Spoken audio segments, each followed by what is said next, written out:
الله أكبر.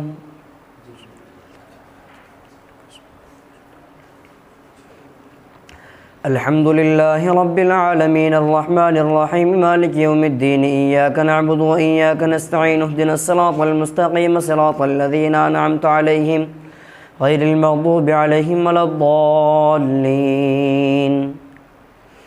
وإلى مدين أخاهم شعيبا قال يا قوم اعبدوا الله ما لكم من إله غيره ولا تنقصوا المكيال والميزان إني أراكم بخير وإني أخاف عليكم عذاب يوم محيط.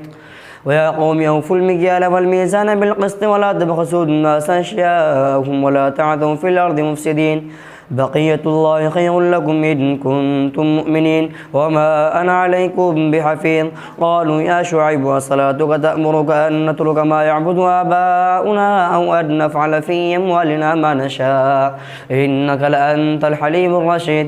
قال يا قوم أرأيتم إن كنت على بينة من ربي ورزقني منه رزقا حسنا وما أريد أن أخالفكم إلى ما أنهاكم عنه إن أريد إلا الإصلاح ما استطعت وما توفيقي إلا بالله عليه توكلت وإليه أنيب. ويا قوم لا يجرمنكم شقاقي أن يصيبكم مثل ما أصاب قوم نوح أو قوم هود أو قوم صالح وما قوم لوط منكم ببعيد. واستغفروا ربكم ثم توبوا إليه إن ربي رحيم ودود. قالوا يا شعيب ما نفقه كثيرا مما تقول وإنا لنراك فينا ضعيفا ولولا رهتك لرجمناك وما أنت علينا بعزيز. قال يا قوم أرهطي أعز عليكم من الله واتخذتموه وراءكم ظهريا إن ربي بما تعملون محيط. ويا قوم اعملوا على مكانتكم إني عامل سوف تعلمون من يأتيه عذاب يخزيه ومن هو كاذب وارتقبوا إني معكم رقيب.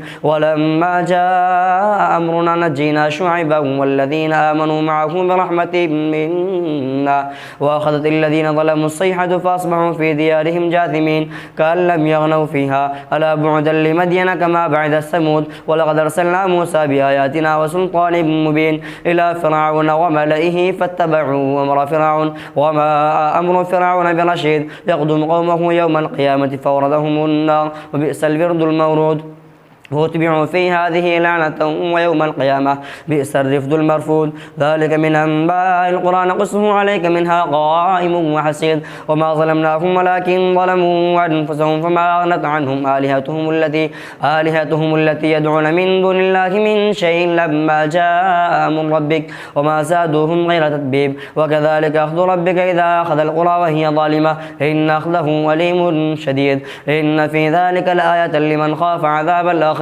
ذلك يوم مجموع له الناس وذلك يوم مشهود وما نؤخره إلا لأجل معدود. يوم يأتي لا تكلم نفس إلا بإذنه منهم شقي وسعيد. فأما الذين شقوا ففي النار لهم فيها زفير وشهيق خالدين فيها ما دامت السماوات والأرض إلا ما شاء ربك إن ربك فعال لما يريد. وأما الذين سعدوا ففي الجنة خالدين فيها ما دامت السماوات والأرض إلا ما شاء ربك عطاء غير مجذوذ. فلا تك في مرية مما يعبد هؤلاء ما يعبدون إلا كما يعبد آباؤهم من قبل وإنا لموفوهم نصيبهم غير منقوص. ولقد آتينا موسى الكتاب فاختلف فيه ولولا كلمة سبقت من ربك لقضي بينهم وإنهم لفي شك منه مريب. وإن كلا لما ليوفينهم ربك أعمالهم إنه بما يعملون خبير. فاستقم كما أمرت ومن تاب معك ولا تطغوا إنه بما تعملون بصير. ولا تركنوا إلى الذين ظلموا فتمسكم النار وما لكم من دون الله من أولياء ثم لا تنصرون. وأقم الصلاة طرفي النهار وزلفا من الليل إن الحسنات يذهبن السيئات ذلك ذكرى للذاكرين. واصبر فإن الله لا يضيع أجر المحسنين. فلولا كان من القرون من قبلكم أولو بقية ينهون عن الفساد في الأرض إلا قليلا قليلا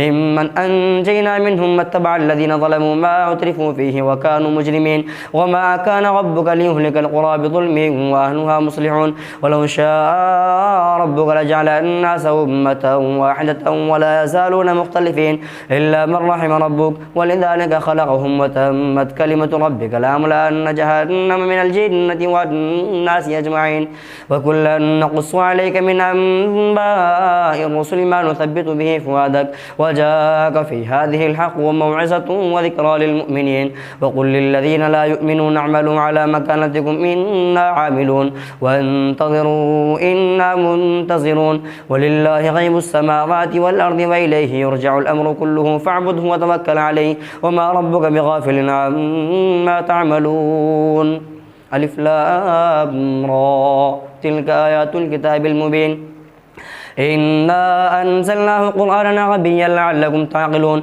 نحن نقص عليك أحسن القصص بما أوحينا إليك هذا القرآن وإن كنت من قبله لمن الغافلين إذ قال يوسف لأبيه يا أبت إني رأيت 11 كوكبا والشمس والقمر رأيتهم لي ساجدين قال يا بني لا تقصص رؤياك على إخوتك فيكيدوا لك كيدا إن الشيطان للإنسان عدو مبين وكذلك يجتبيك ربك ويعلمك من تأويل الأحاديث ويتم نعمته عليك وعلى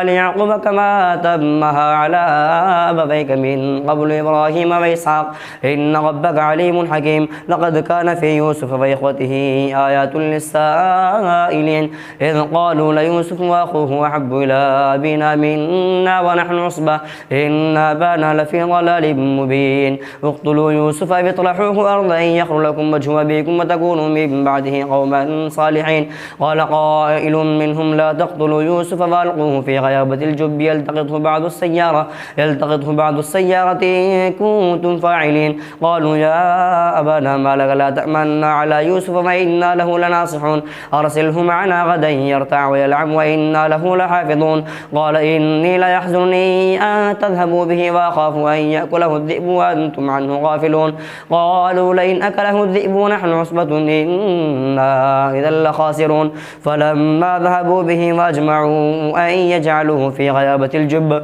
فأوحينا إليه لتنبئنهم بأمرهم هذا وهم لا يشعرون وجاءوا أباهم عشاء يبكون قالوا يا أبانا إنا ذهبنا نستبق وتركنا يوسف عند متاعنا فأكله الذئب وما أنت بمؤمن لنا ولو كنا صادقين وجاءوا على قميصه بدم كذب قال بل سولت لكم أنفسكم أمرا فصبر جميل والله المستعان على ما تصفون وجاءت سيارة فأرسلوا واردهم فأدلى دلوه قال يا بشرى هذا غلام وأسروه بضاعة والله عليم بما يعملون وشروه بثمن بخس دراهم معدودة وكانوا فيه من الزاهدين وقال الذي اشتراه من مصر لامرأته أكرمي مثواه عسى أن ينفعنا أو نتخذه ولدا وكذلك مكنا ليوسف في الأرض ولنعلمه من تأويل الأحاديث والله غالب على أمره ولكن أكثر الناس لا يعلمون ولما بلغ شده آتيناه حكما وعلما وكذلك نجزي المحسنين الله أكبر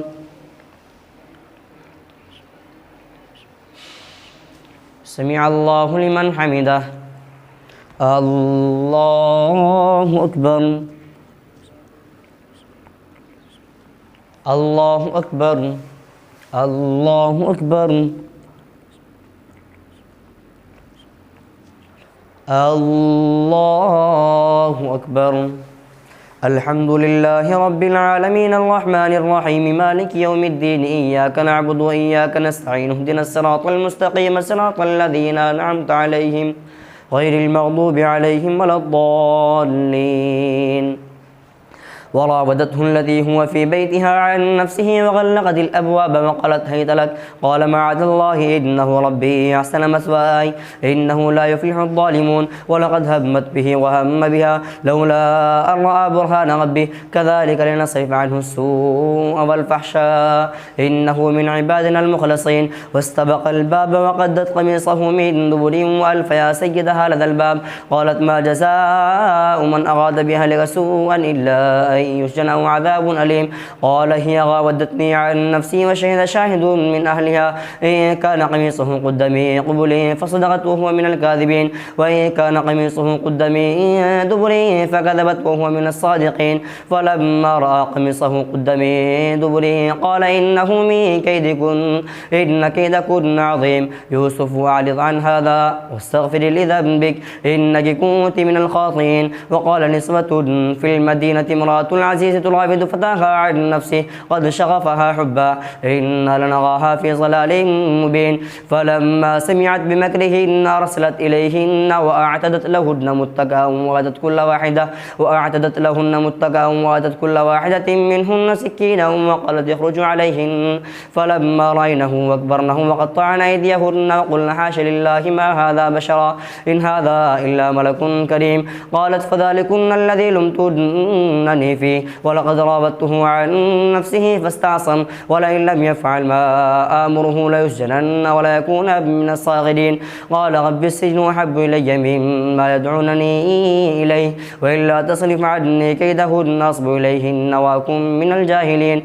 فاستجاب له ربه فصرف عنه كيدهن إنه هو السميع العليم. ثم بدا لهم من بعد ما رأوا الآيات ليسجننه حتى حين. ودخل معه السجن فتيان قال أحدهما إني أراني أعصر خمرا وقال الآخر إني أراني أحمل فوق رأسي خبزا تأكل الطير منه نبئنا بتأويله إنا نراك من المحسنين. قال لا يأتيكما طعام ترزقانه إلا نبأتكما بتأويله قبل أن يأتيكما ذلكما مما علمني ربي إني تركت ملة قوم لا يؤمنون بالله وهم بالآخرة هم كافرون واتبعت ملة آبائي إبراهيم وإسحاق ويعقوب ما كان لنا أن نشرك بالله من شيء ذلك من فضل الله علينا وعلى الناس ولكن أكثر الناس لا يشكرون. يا صاحب السجن أأرباب متفرقون خير أم الله الواحد القهار ما تعبدون من دونه إلا أسماء سميتموها أنتم وآباؤكم ما أنزل الله بها من سلطان إن الحكم إلا لله أمر أن لا تعبدوا إلا إياه ذلك الدين القيم ولكن أكثر الناس لا يعلمون. يا صاحب السجن أما أحدكما فيسقي ربه خمرا وأما الآخر فيسلم فتأكل الطير من رأسه قضي الأمر الذي فيه تستفتيان. وقال للذي ظن أنه ناج منهم اذكرني عند ربك فأنساه الشيطان ذكر ربه فلبث في السجن بضع سنين. وقال الملك إني أرى 7 بقرات سمان يأكلهن 7 عجاف و7 سنبلات خضر وأخرى يابسات. يا أيها الملأ أفتوني في رؤياي إن كنتم للرؤيا تعبرون.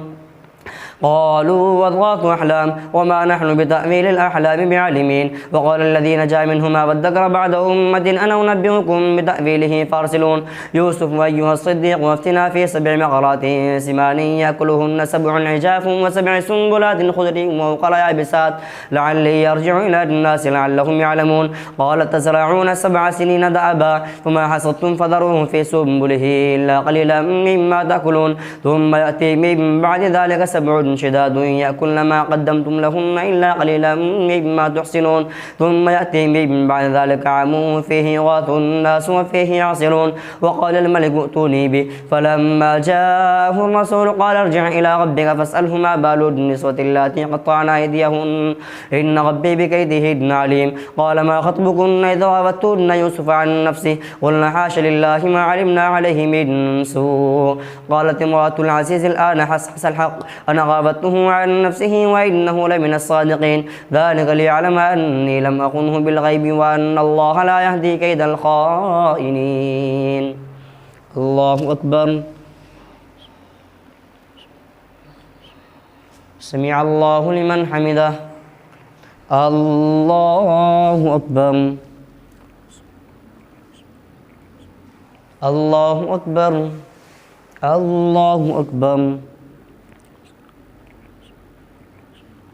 الله أكبر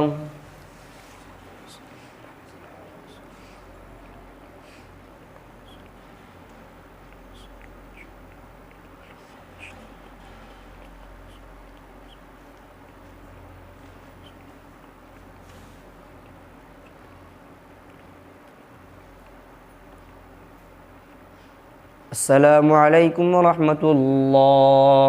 السلام عليكم ورحمة الله.